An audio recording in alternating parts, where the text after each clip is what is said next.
work here at Forever Paws Animal Shelter, and going to be showing you around, answering a couple questions. So my official title is Animal Care Specialist. There's a number of things that we do. In the morning we're mostly just cleaning, making sure that the animals' environments are clean, that they themselves are clean, we feed them. But we also do throughout the day some light veterinary care, socializing with the animals, a little bit of training, and really just helping the public find the animal that they're looking for. So we have been open now for 21 years. We opened first in 1996. It was not in this building here. It was actually a small little building over on Montauk Street here in Fall River.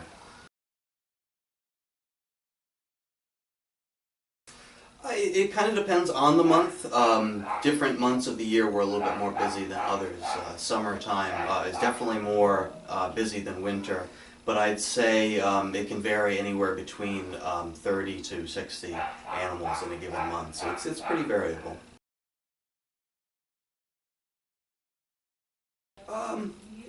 That's also a very variable question.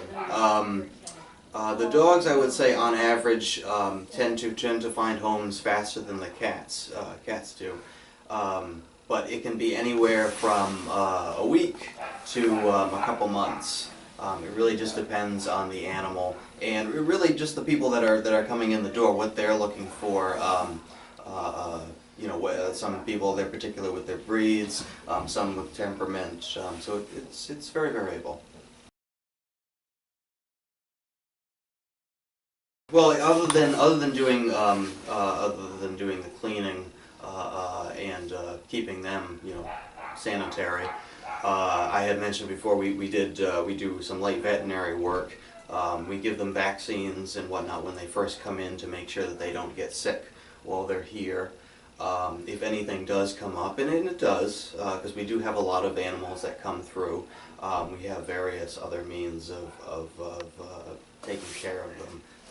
If they have like an upper respiratory infection, for instance, we have antibiotics for that. We also have multiple vets that come in throughout the month to see any cases that we ourselves can't treat. They advise us in that, tell us what kinds of medications would be best for them, and in the odd case whether or not we should bring them to a veterinary facility for more intensive care. Oh, one of the things that we do, yes, all of our animals that come through, we get them altered, which is spayed or neutered. We don't do that here on site. We don't have a vet that comes, nor do we have the facilities to do it here.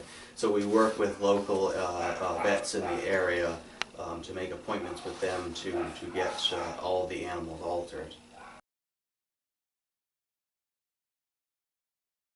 So this would be our entrance here. That's where people would come in. We also do a lot of our adoptions up here.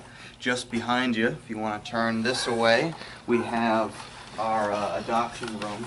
So not only can people meet animals that they think that they may want to adopt in here, we also do things like behavioral evaluations of dogs and other animals in here. So it's a little bit of a general purpose room in that regard. Following me down, actually right here, this is our adoptable kennel. So all of the dogs that we currently have available for adoption are housed here. You can probably hear some of them. So this is one of our cat rooms right here. In this cat room, we're mostly using this right now for cats that are either recovering for or about to be spayed or neutered, so their alteration. In some cases, too, we have throughout the shelter some of the animals isolated because we're monitoring their input-output, so to speak, so what they're eating, what's coming out the other end, or any other health concerns that we can still have them in general rooms. We got a bunny right here. Sometimes we have smaller animals out here in this hallway for people to see. But just over across the hallway here, we also have our kitten room. right now. We got one kitten in here. During the kitten season, so around May and through the summer, there's a lot more kittens in here. Unfortunately, right now, not too many. Just given the time of the year.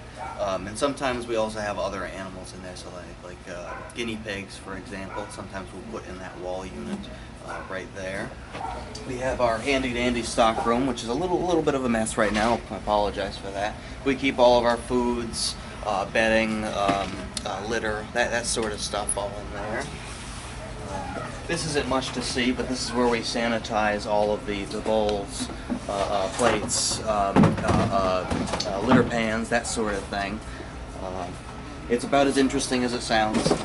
Down this way, this is our second kennel. These dogs are not available to the public, at least not yet. When a dog comes into the shelter, we unless their owner has surrendered them to us to be adopted out, we have to hold them for a set amount of time, depending on the city, before they become ours and we can adopt them out. Meanwhile, while they're staying here, animal control and ourselves try and locate their owner so that we can put them back in their home. Because why rehome them if they already have a loving home, right? This right here is our intake room for cats, sometimes rabbits as well. Rather than just taking them in and putting them in the general population, we need to observe them for a time, make sure that they're healthy, that there's no major behavioral issues with them, that sort of thing. So they stay in here for a few days before moving forward. This right here is just a little food prep area. We have a lot of animals here, and I guess you could say this is where the magic happens for preparing their food. We give them, depending on the animal, depending on their dietary needs, we'll give them dry food. Maybe with the dogs a little bit of wet mix in there to help entice them to eat, because while this is a nice warm place for them, it can be very stressful for them, so the added wet food can help entice them to eat.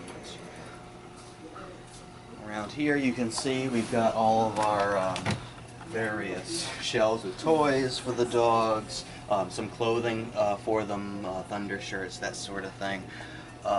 Clothing in particular can be very helpful for the little guys, like those 5-pound chihuahuas. They can certainly use a nice coat sometimes. Here we've got our harnesses, our leashes, collars, that sort of thing. Just back here, this is our laundry room. We definitely go through a lot of blankets, beds, that sort of thing. They all need to be cleaned and sanitized each day, in fact. So that's where that happens. This right here, we actually can't go into, unfortunately. This is our sick isolation. So smaller animals who are sick, like cats. Sometimes we have birds in here, guineas, that sort of thing. But mostly cats are housed in here, away from the general public, so that doesn't spread and then everybody gets sick. So this here is our medical room. It's basically what it sounds like. We bring the animals in here for their vaccines, any other medical work. When we have a vet present, they're working out of this room. We'll bring the animals in so that they can give them physical examinations, that sort of thing. In some cases, like over here, we have some cages, so animals that we really need to keep a close eye on, we keep here.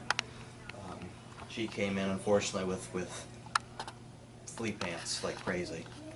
So we're watching her very closely to make sure that she doesn't have any adverse reaction from that. It was very extensive, and that's also why she's got the e-collar or Elizabethan collar on her, so that she doesn't chew away at herself from the itchiness.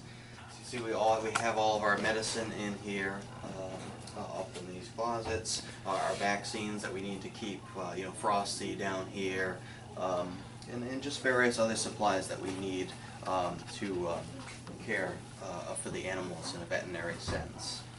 So this is our second general cat room. All adult cats in here. Just like the other room, they have you can actually see the windows open right now. They can go in and out to get a little bit of fresh air. We do have some cats in here in cages that we're watching their input-output, like the first room that I showed. And also in these rooms, sometimes we're just trying to acclimate cats that are not used to being around other cats to that situation before we let them roam around with the other cats, just to make sure it's a smooth transition. We have yet another cat room. This room here is typically we house older cats in here, or just cats that need kind of a quieter environment. Sometimes in here we'll have cats that were originally feral, like when they were young, but not so feral that they're gonna tear you up, so to speak. But they need a little bit of a calmer environment. And sometimes up here in the front we'll have smaller animals as well. Like right now we've got these lovely rats. I know rats typically aren't associated with loveliness, but I think that they're awesome. But other than that, that's pretty much the grand tour of the place. So, thanks for following me around, taking a look.